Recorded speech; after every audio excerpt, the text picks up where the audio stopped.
here in Vale do Ribeira. We have a lot of good things happening at the moment. I don't have any doubts that this place is going to be one of the most visited areas in Brazil.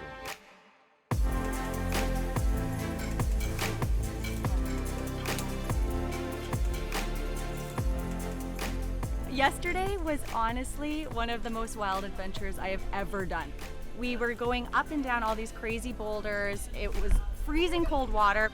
It was sort of like that cryotherapy where out in the second you get out, you're just so invigorated and refreshed, and it was so fun.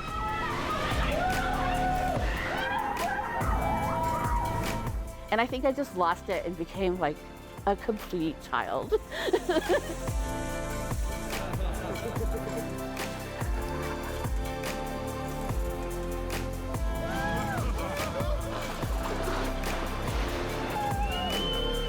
The big surprise for me was that, we could land in Sao Paulo, the biggest city in South America, and then take a quick drive and just be in these, virgin jungles, this beautiful forest. What you want when you come to a destination like this.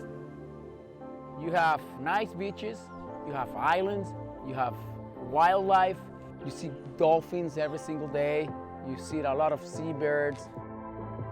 One of the things that we're going to do is go with the fishermen on the boat, and we're going to see how they fish, how they throw the net, how they bring it back to the boat.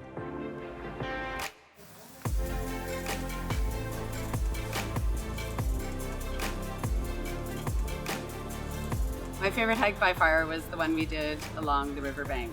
And then once we reached those stunning waterfalls in the end, that was sort of the cherry on top.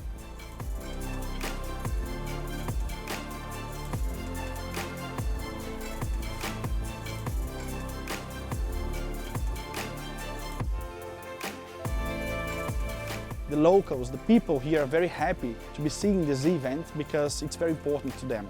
This is a region that breathes tourism, so it's important that we showcase this region for both Brazil and foreigners to boost visitors here in the state of Sao Paulo.